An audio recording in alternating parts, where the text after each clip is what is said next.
Hello, and welcome to my recording of the prophetess and judge Deborah as a change agent in history. My name is Lana Spencer. Deborah's pivotal role as a change agent in history, and as we are going to see, she plays a pivotal role, and this role is a testament to her exceptional leadership, wisdom, and faith.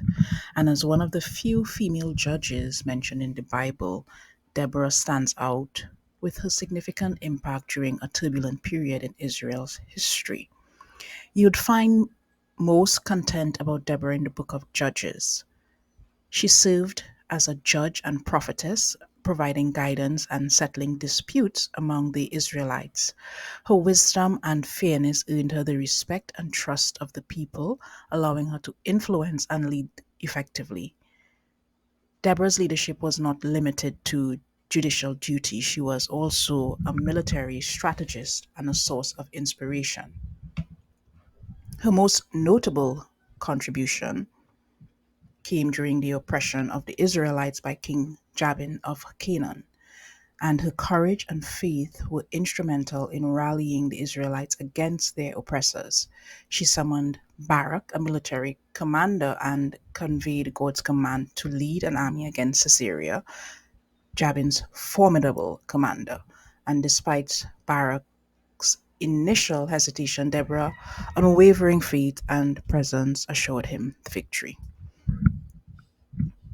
So Deborah's strategic acumen was evident in the battle plan she orchestrated, leading to victory and triumph. So her role as a change agent is really characterized by her extraordinary leadership, her unwavering faith, and her ability to inspire and mobilize others, as we would see more of this in a bit. So let's take a look at the background of the context of where Deborah existed during this time. Right, during the time of Deborah the prophetess, Israel was experiencing a significant turmoil and oppression, and the Israelites were subjected to the rule of King Jabin of Canaan, whose military commander, Sisera, wielded considerable power with a formidable army, including 900 iron chariots. And this period was marked by the Israelites' abandonment of God's ways, leading to their subjugation as a consequence. And just looking now at the socio-political landscape. So in this context, it was very distressing. It was a very insecure period of time, and the Israelites lived in constant fear and weren't able to travel or trade freely due to the threat of the Canaanite forces. And the lack of centralized leadership contributed to this fragmented society with the tribes operating independently, and often they were at odds with each other. So Deborah's emergence as a judge during this time and a prophetess provided the much needed leadership and guidance for the Israelites. And her rule was crucial in uniting the tribes of Israel, offering hope and direction at a time when the nation was in desperate need of deliverance from oppression.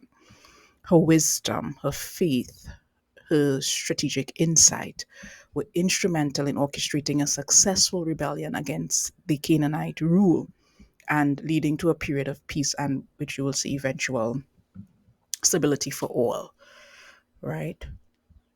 So now Deborah's pivotal role as a change agent in history, as we said, is really a testament to her leadership and her insight and her being, a strategist. But she did have a sort of dual role.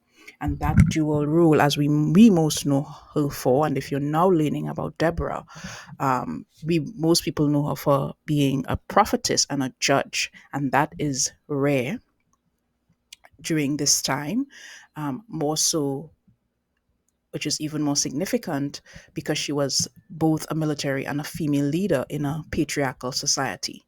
So this is why Deborah stands out as a significant female figure in the Bible.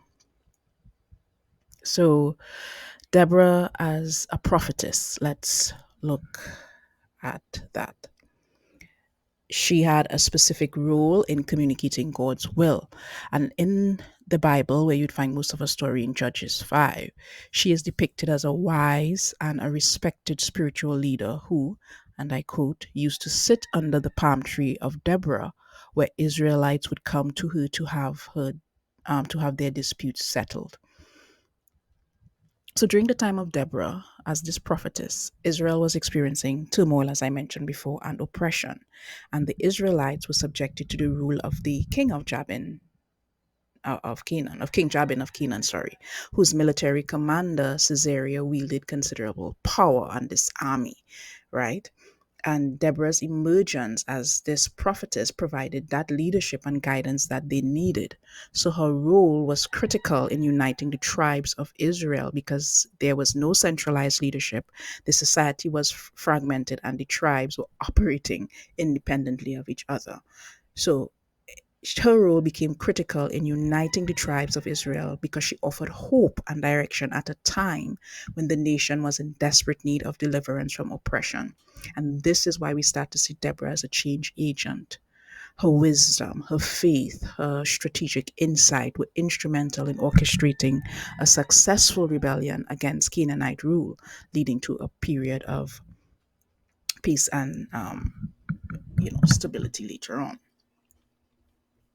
Now, as I said, this was a period of significant suffering and hardship for the Israelites because if we take a closer look at the background again, Jabin ruled the city of Hazor and he exerted a harsh and oppressive control over the Israelites.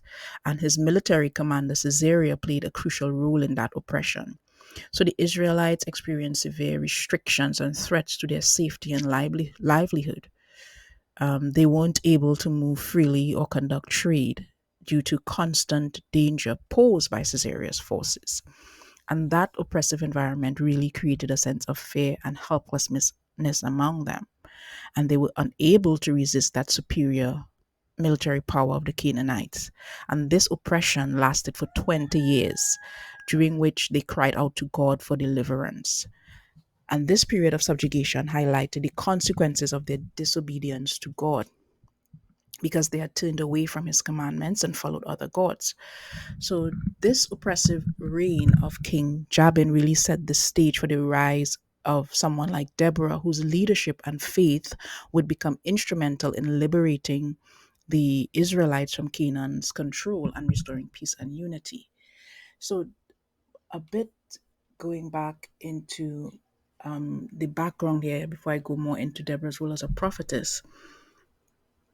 It was a really tribal society if you look at the social landscape, right? You had the 12 tribes with its own territory of leaders, and you had the social structures there as well, because, as I said, the tribes often operated independently as well. And then you had the disunity and the disorganization that made it difficult for them, the Israelites, to mount a cohesive defense against external threats. And then there was this fear and insecurity because of the oppression that they were experiencing during this time under this king. So again, Deborah emerged as a unique figure during this time because she provided spiritual guidance. She settled legal disputes. She united the tribes for collective action against these oppressors. And her leadership was pivotal in breaking the cycle of oppression. So, as a prophetess, Deborah had the unique role of serving as a conduit for God's message to the people of Israel in a time when the Israelites had strayed from their faith and were oppressed by the Canaanites. She provided that spiritual guidance and reminded these people of God's will. So her ability to communicate God's messages gave her an authoritative voice in a male dominated society. And that underscored her exceptional standing as a leader. If you look at her now as a military leader as well, That was one of her most notable contributions, which was her involvement in military deliverance of Israel from Canaanite oppression. God instructed Deborah to summon Barak, who was a military commander, and direct him to lead an army of 10,000 against Caesarea, the commander of King Jabin's forces. And despite Barak's initial reluctance, he agreed to go into battle only if Deborah accompanied him. And this highlighted the trust and respect he had for her divine insight and leadership. And Deborah's presence in the battle was crucial. Her faith and prophetic assurances inspired the Israelite troops and provided them with the courage to confront Caesarea's superior forces. Under her guidance, the Israelites achieved a miraculous victory, which was attributed to divine intervention, which led to the defeat of Caesarea and the liberation of Israel from Canaanite control. And her strategic guidance and unwavering faith were crucial in the Israelites' victory, which eventually led to 40 years of peace. So, if we take now a closer look at Deborah as a judge, we have her role here as having judicial duties under the palm of Deborah and her wisdom and fairness in settling disputes. So, Deborah also serves as a judge, right? And her role is one in which she provided leadership and settled disputes among the Israelites. And she held her court under what was called the palm of Deborah. And this is where Israelites came to her for judgment and counsel, highlighting her influence and respect among the people. And this judicial rule was closely tied to her prophetic mission, as her decisions were seen as being divinely inspired, and which ensured justice and fairness in her rulings. So, some key events and contributions of Deborah, right? You had overall her call to leadership, which was demonstrated in her actions, right? And if you want to take a closer look at that, you can look at Judges chapter 4, verses 4 to 5. And there you will see an illustration of the Israelites' plight under Canaanite oppression, which I highlighted before, and Deborah's divine inspiration to act, and then her summoning Barak and his initial hesitation there. And then if we look at um, the battle against Caesarea, where we see the confrontation and the tactics used, you would see more of this in Judges 4, chapters 6 to 24. So it's very action oriented, and you would see the role of her faith and the divine intervention here, and the successful outcome of the battle and Caesarea's defeat.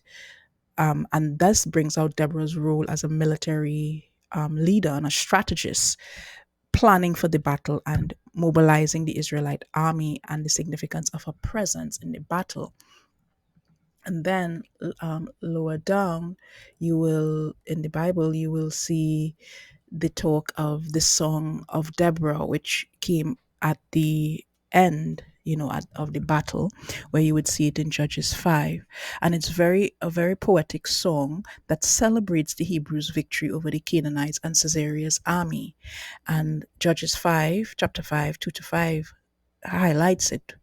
When the princes in Israel take the lead, when the people willingly offer themselves, praise the Lord. Hear this, you kings. Listen, you rulers. I, even I, will sing to the Lord. I will praise the Lord, the God of Israel, in song. When you, Lord, went out from Seir, when you marched from the land of Edom, the earth shook, the heavens poured, the clouds poured down water, the mountains quaked before the Lord, the one of Sinai, before the Lord, the God of Israel. And there you have that powerful poetic thanks and celebration in the Song of Deborah.